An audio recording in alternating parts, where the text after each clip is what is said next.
Assalamualaikum warahmatullahi wabarakatuh. Ketemu lagi di Belusukan Misteri.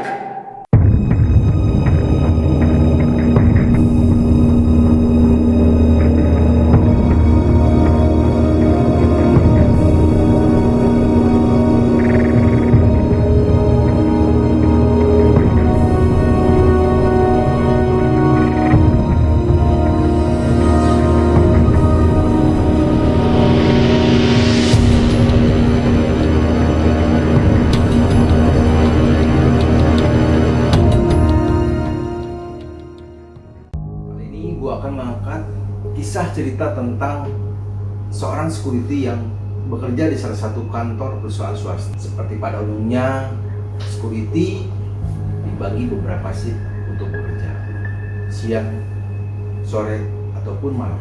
Sebut saja namanya Bandi. Dia sudah bekerja cukup lumayan lama di perusahaan tersebut.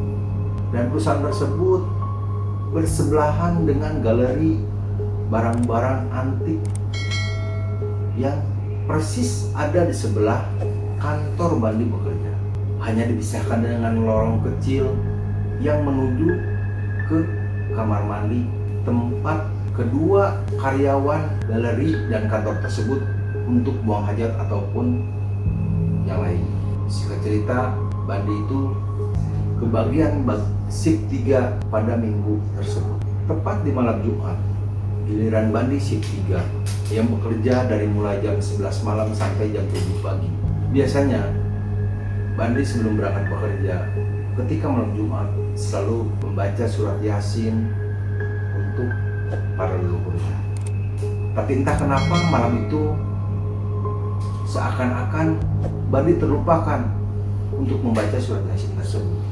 Dan di galeri pun hanya tinggal anaknya saja.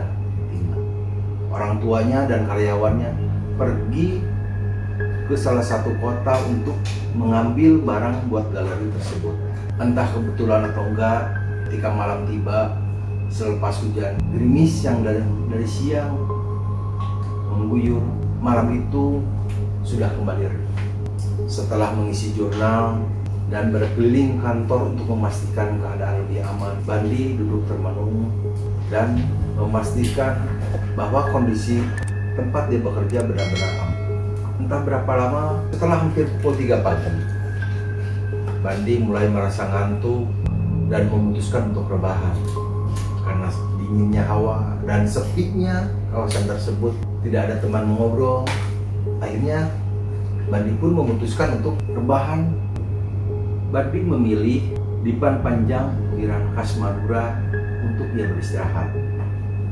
Karena saking banyaknya barang-barang galeri tersebut yang tidak muat ditaruh di dalam galeri, akhirnya disimpanlah atau ditaruhlah di luar galeri. Dan itu membuat Bandi nyaman, karena untuk istirahat dia ada tempat untuk istirahat. Hawa yang dingin dan sesunyi, Bandi mencoba merebahkan dengan membawa kain yang dia bawa dari rumah. Bandi mencoba membacamkan mata. Entah sudah berapa lama Bandi tertidur. Tiba-tiba terdengar suara sayup-sayup yang dipikir Bandi itu adalah suara televisi yang dinyalakan Andi, anaknya pemilik galeri tersebut. Pikir aneh-aneh, walaupun banyak cerita seram di lingkungan kantor tersebut tentang lorong kamar mandi yang sering banyak diceritakan tentang kerjanya. Tapi Bandi berusaha berpikir positif dan menjauhkan pikiran-pikiran tentang seramnya kantor tersebut. Dan Bandi berpikir itu suara TV yang dinyalakan, yang tidur di dalam galeri tersebut. Tapi yang anehnya, suara itu terus-menerus terdengar. Dan Andi berpikir, ini ada yang gak beres. Pikir Andi saat itu. Gak mungkin Andi menonton TV acaranya yang menangis terus-menerus. Dan tiba-tiba Pada saat itu, bulu-bulu Andi tiba-tiba merinding kencang. Kepalanya sedikit pusing ketika mendengar suara yang menangis yang terus-menerus. Yang awalnya sayup-sayup, kini mulai terdengar dengan jelas. Suara yang menangis perlahan-lahan seperti kian mendekat ke arah Bandi. Suara itu bergerak dari dalam kamar mandi yang keluar menuju lorong tempat Andi tiduran di depan galeri tersebut. Bandi semakin ketakutan dan dia berpikir yang tidak-tidak.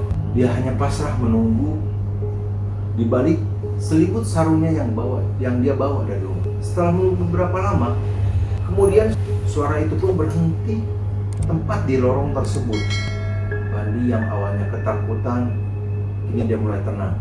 Dengan berhentinya suara menangis di lorong tersebut, Bandi berpikir mungkin diam di situ. Dan dalam pikiran Andi, biarlah dia diam di situ. Yang penting tidak mengganggu. Karena suaranya pun sudah hilang, tidak mengganggu tidurnya lagi. Tapi kenyataan tidak seperti yang Bandi pikirkan.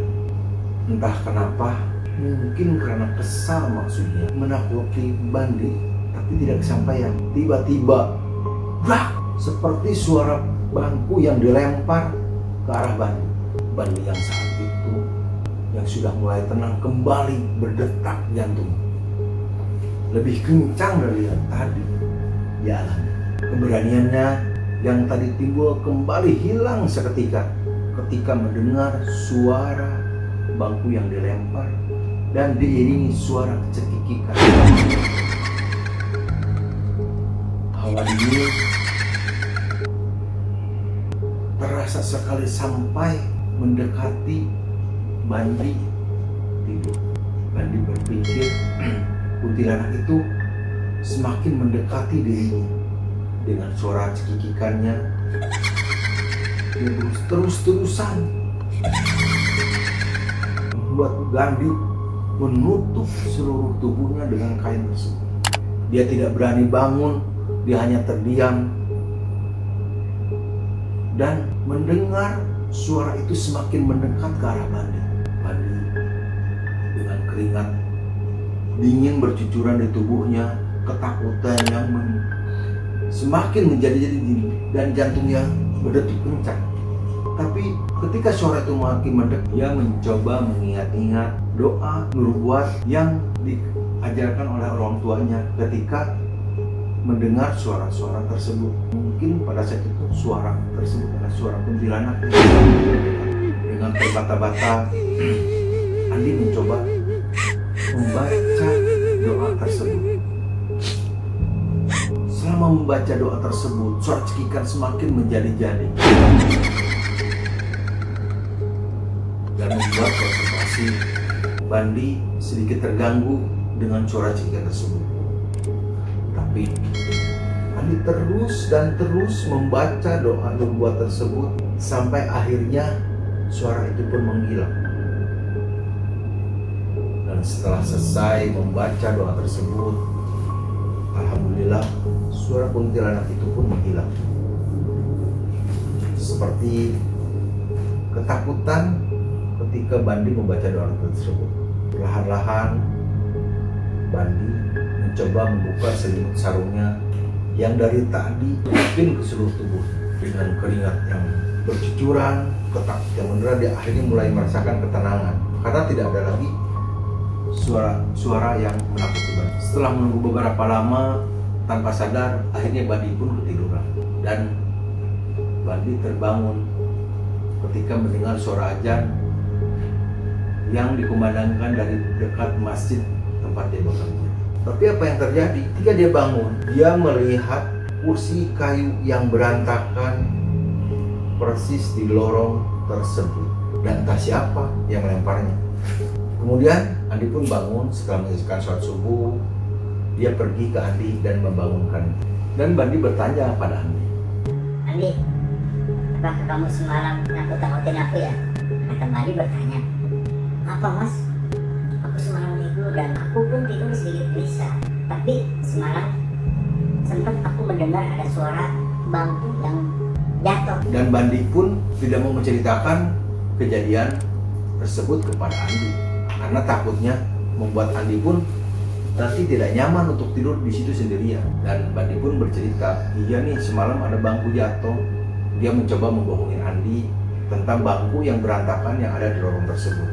Saya sampai kaget, semalam saya nggak bisa tidur nih gara-gara ada bangku jatuh. Oh iya mas, padahal bangku itu posisinya nggak di atas loh mas.